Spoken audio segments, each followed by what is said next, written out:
A7.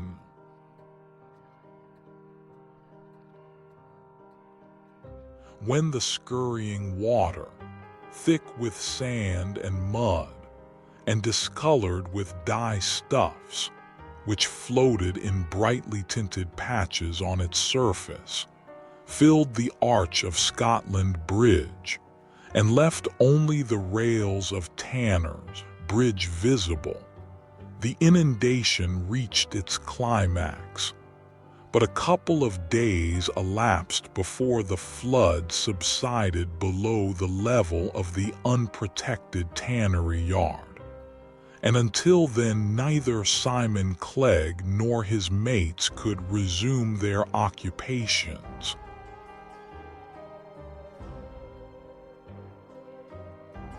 There was a good deal of lounging about Long Millgate, and the doors of the Queen Anne and Skinner's Arms, of heavily shod men, in rough garniture of thick hydarmurry against the tan and water in which their daily bread was steeped.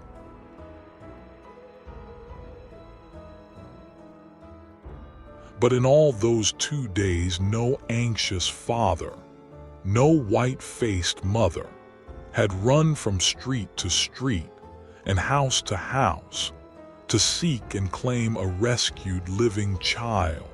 No, not even when the week had passed, though the story of his miraculous preservation was the theme of conversation at the tea tables of gentility and in the bar parlors of taverns, was the gossip of courts and alleys, highways and byways, and though echo, in the guise of a flying stationer,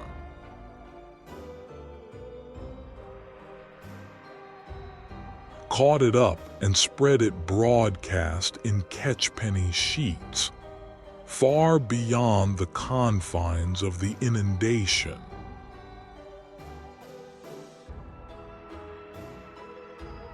This was the more surprising as no dead bodies had been washed down the river, and no lives were reported lost. Had the child no one to care for it, no relative to whom its little life was precious? Had it been abandoned to its fate, a waif unloved, uncared for?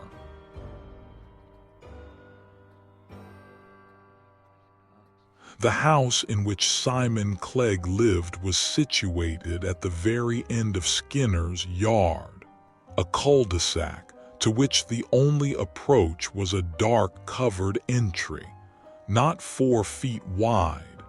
The 8 pavement of the yard was natural rock, originally hewn into broad flat steps, but then worn with water from the skies, and from housewifely pails, and the tramp of countless clogs, to a rugged steep incline, asking wary stepping from the stranger on exploration after nightfall. Gas was.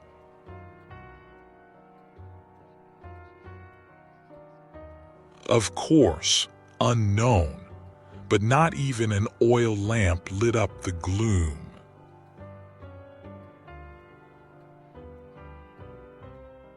In the sunken basement, a tripe boiler had a number of stone troughs or cisterns for keeping his commodities cool for sale.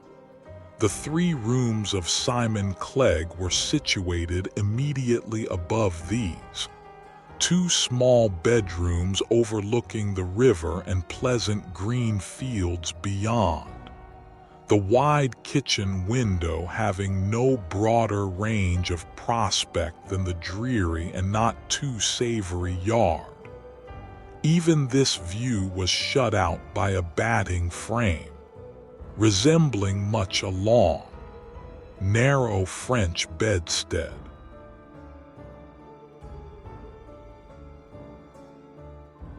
All the more that on it was laid a thick bed of raw, that is, undressed, Cot, freckled with seeds and fine bits of husky pod. Bess was a batter, and her business was to turn and beat the clotted mass with stout lithe arms and willow wands until the fibers loosened. The seeds and specks fell through, and a billowy mass of whitish down lay before her. It was not a healthy occupation. Dust and flue released found their way into the lungs, as well as on to the floor and furniture.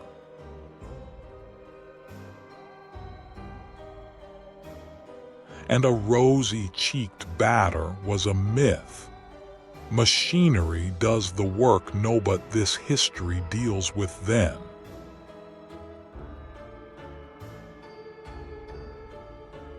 During the week, dust lay thick on everything.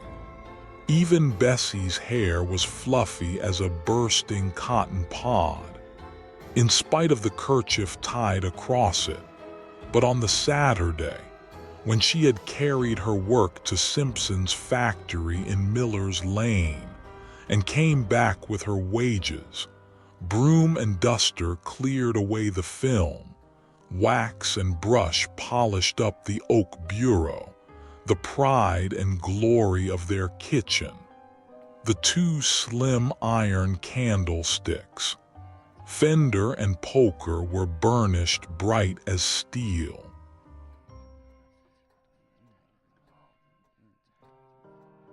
The three-legged round deal table was scrubbed white, and then, mounted on tall pattens, she set about with mop and pail and a long-handled stone to cleanse the flag floor from the week's impurities.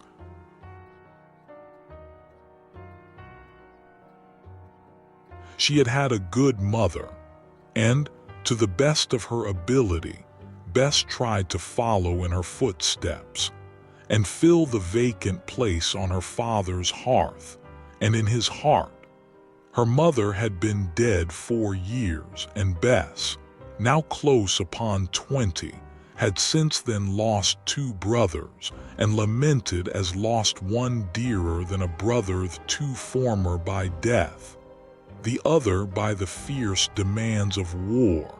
She had a pale, interesting face, with dark hair and thoughtful, deep gray eyes, and was,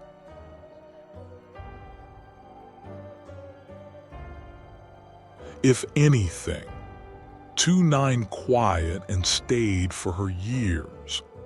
But when her face lit up, she had as pleasant a smile upon it as one would wish to see by one's fireside.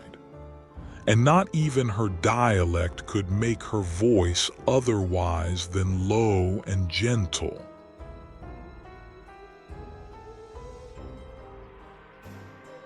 Both her brothers had been considerably younger than herself, and possibly the fact of having stood in loco parentis to them for upwards of 2 years had imparted to her the air of motherliness she possessed.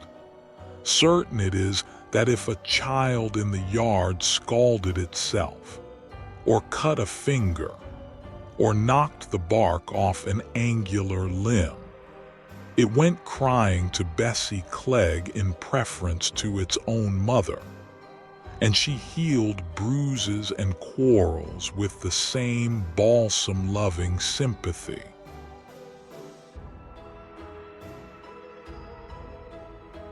She was just the one to open her arms and heart to a poor motherless babe, and Simon Clegg knew it.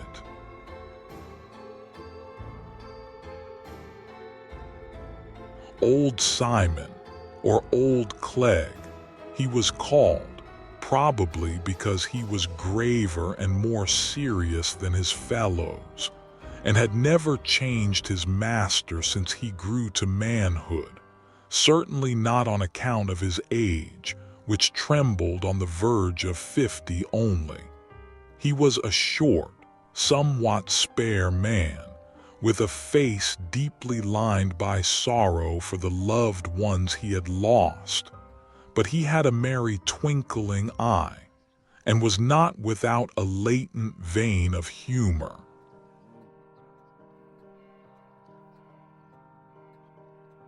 The atmosphere of the tannery might have shriveled his skin, but it had not withered his heart.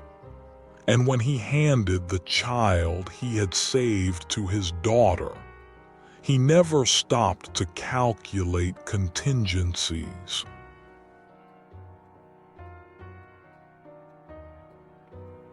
The boy, apparently between 2 and 3 months old, was dressed in a long gown of printed linen, had a muslin cap, and an under one of flannel, all neatly made, but neither in make nor material beyond those of a respectable working man's child, and there was not a mark upon anything which could give a clue to its parentage.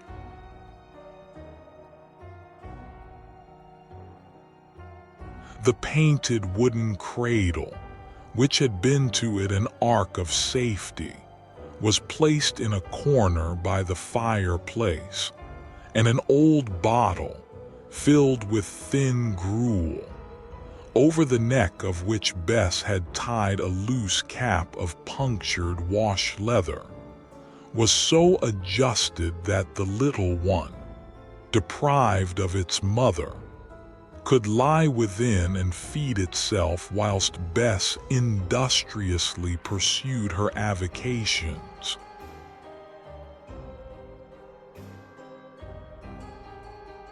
These were not times for idleness. There had been bread riots the previous winter, food still was at famine prices, and it was all a poor man could do, with the strictest industry and economy, to obtain a bare subsistence. So Bess worked away all the harder, because there were times when babydom was imperative and would be nursed.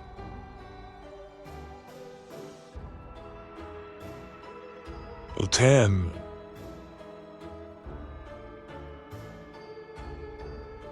She had put the last garnishing touches to her kitchen on Saturday night, had taken off her wrapper brat, 4 put on a clean blue bedgown, 5 and substituted a white linen cap for the colored kerchief, when her father, who had been to New Cross Market to make his bargains by himself on this occasion, came into the kitchen, followed by Cooper, who, having helped to save the child, naturally felt an interest in him.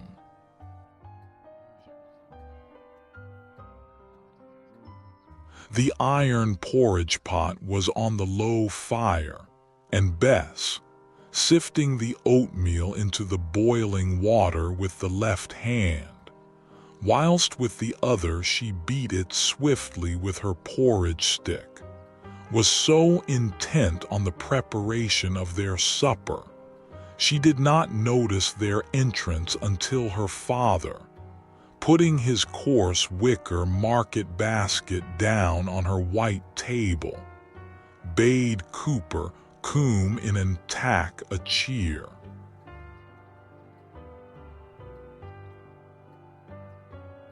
Instead of taking a chair, the man walked as quietly as his clogs would let him to the cradle, and looked down on the infant sucking vigorously at the delusive bottle. Matt Cooper was the unhappy father of 8, whose maintenance was a sore perplexity to him, and it may be supposed he spoke with authority when he exclaimed,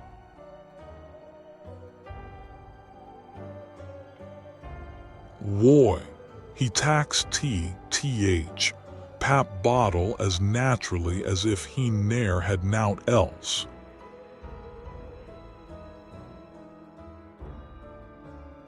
and the big man quite a contrast to Simon stooped and lifted the babe from the cradle with all the ease of long practice, and dandled it in his arms, saying as he did so,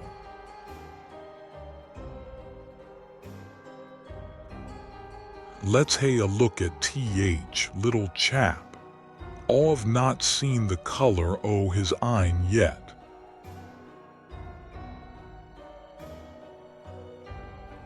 The eyes were grey, so dark they might have passed for black, and there was in them more than the ordinary inquiring gaze of babyhood.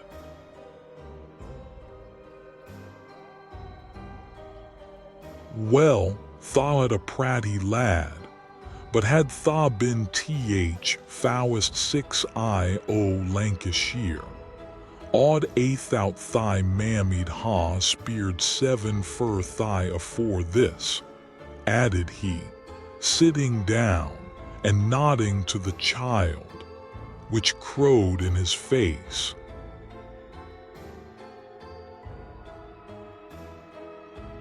"Ah, one would ha reckoned so," assented Bess, without turning round.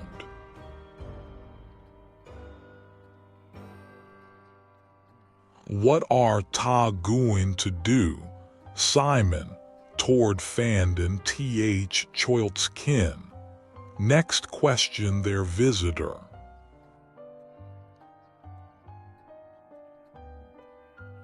Simon looked puzzled.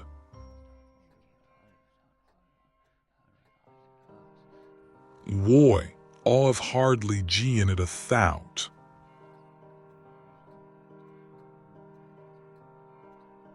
But the question, once started, was discussed at some length. Meanwhile the porridge destined for 2 Bess poured into 11 3 bowls, placing 3 iron spoons beside them, with no more ceremony than, "Ye'll tack a sup wi' us, Matt."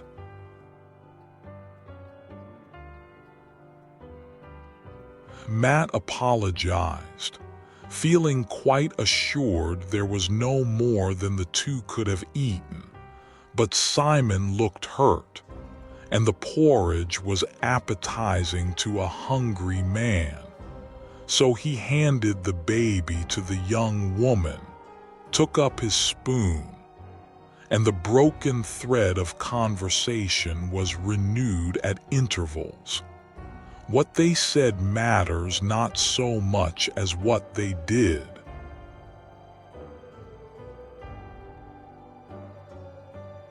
The next morning being Sunday, Cooper called for Clegg just as the bells were ringing for church, and the 2, arrayed in their best fustian breeches, long-tailed, deep-cuffed coats, knitted hose, 3-cornered hats, and shoes, only kept for Sunday wear, set out to seek the parents of the unclaimed infant, nothing doubting that they were going to carry solace to sorrowing hearts.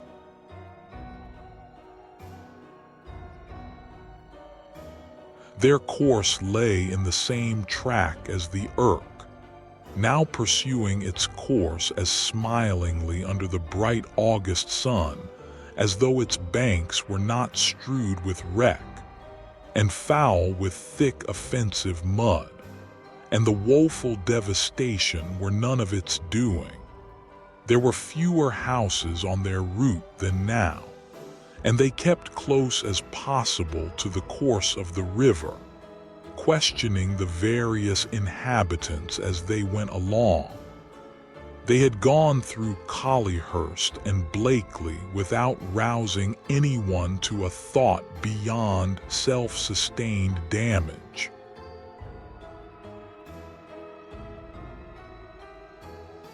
Or gaining a single item of intelligence, though they made many a detour in quest of it, At a roadside public house close to Middleton, they sat down parched with heat and thirst, called for a mug of ale each, drew from their pockets thick hunks of brown bread and cheese, wrapped in blue and white check handkerchiefs, and whilst satisfying their hunger, came to the conclusion that no cradle could have drifted safely so far, crossing weirs and mill dams amongst uprooted bushes, timber,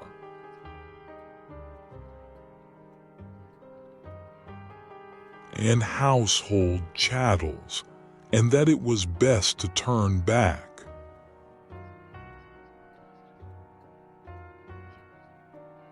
In Smedley Vale, where the flood seemed to have done its worst, and where a small cottage close to the river lay in ruins, a knot of people were gathered together talking and gesticulating as if in eager controversy.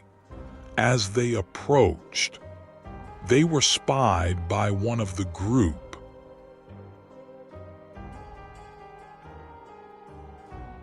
"Here are chaps as fund Babby, and want to know who it belongs to," cried he, a youth whom they had interrogated early in the day.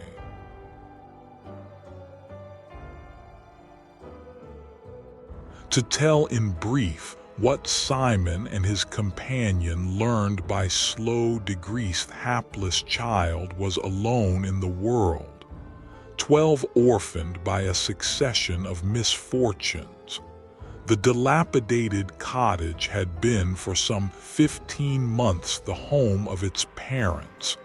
The father, who was understood to have come from Crumpsall with his young wife and her aged mother, had been sent for to attend the deathbed of a brother in Liverpool, and had never been heard of since.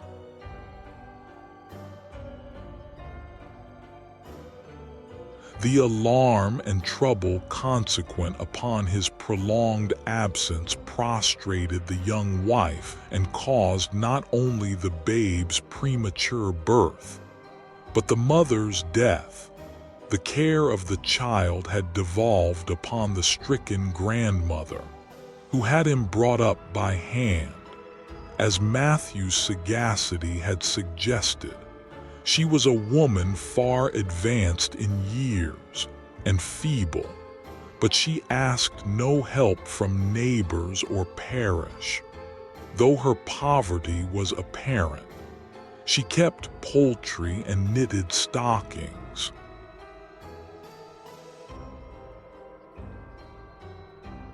And managed to eke out a living somehow. But how? None of those scattered neighbors seemed to know she had held her yade so hoig, pursued her way so quietly.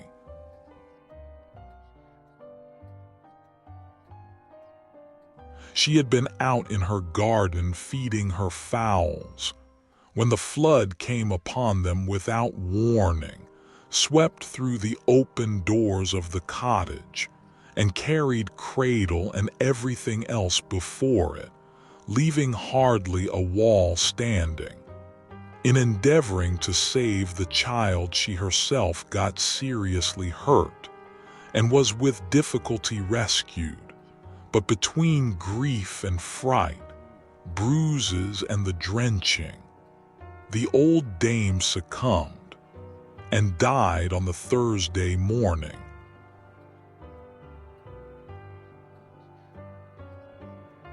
And had been buried by the parish from which in life she had proudly kept aloof that very afternoon, and no one could tell other name she had borne than Nan.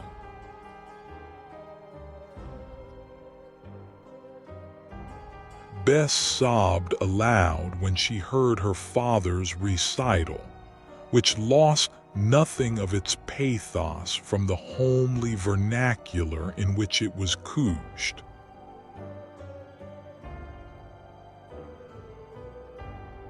"And what's to be done, Nee?" asked Cooper, as he sat on one of the rush-bottomed chairs, sucking the knob of his walking stick, as if for an inspiration. "Yo cano think o keeping th choilt, and bread and meal at sich a price."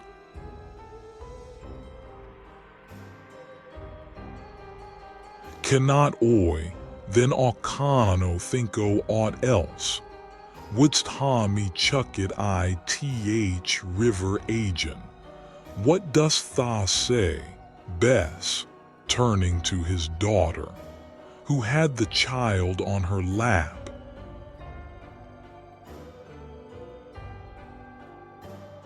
"Woi, th poor little lad's got nouther feyther nor mother, and tha's lost both o' thy lads. Meb it's a godsend, feyther, after o, as yo said'n to me," and she kissed it tenderly.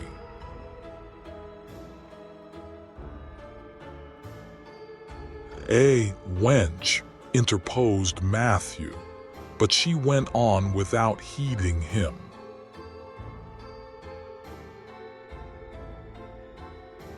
A 13.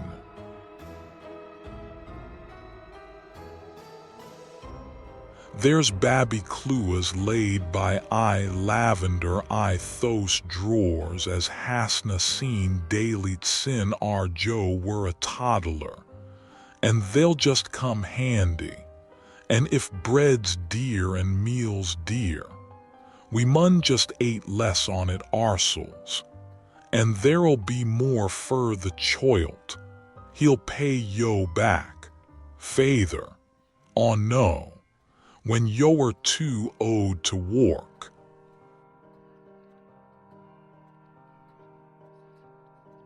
"En au can do bout bacca, lass, if the orphan's granny were too proud to ax help o th parish. All be too proud to send her pratty grandchild theer."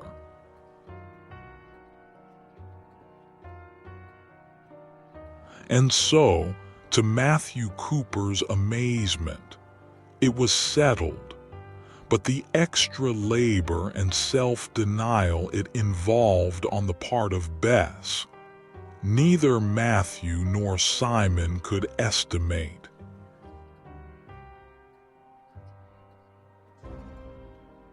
In the midst of the rabid skepticism and republicanism of the period, Simon Clegg was a staunch church and king man, and, as a natural consequence, a stout upholder of their ordinances, regularly as the bell tolled in for Sunday morning service.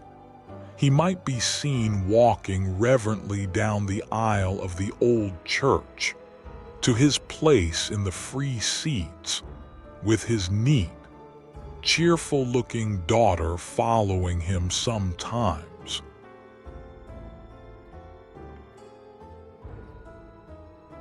But not always so regularly that the stout beadle missed him from his seat the Sunday after the inundation, and meeting him in the churchyard a week later, sought to learn the why and wherefore.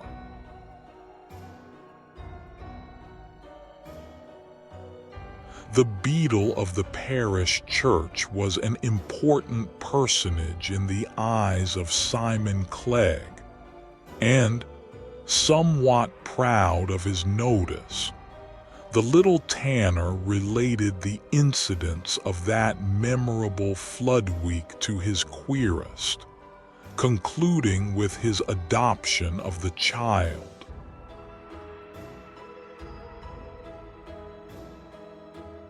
The official HMD and HOD applauded the act, but shook his powdered head and added, sagely, that it was a griette charge, a very griette charge.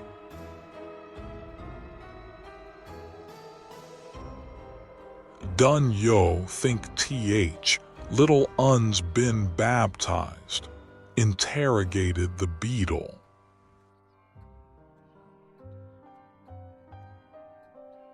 All kano tell, nobody couldn't tell nout about th choilt. Ut were ani used to anybody, Bess and me han talked it o'er, and we were thinkin' o' bringin' it to be kirsened, to be on th safe soid loik. I reckon it wouldna do th choilt any harm to be kirsened tuis o'er, and tu'ud be like flingin' th choilt soul to ode scrat gin he were no kirsened at o. What dun yo thinkin'?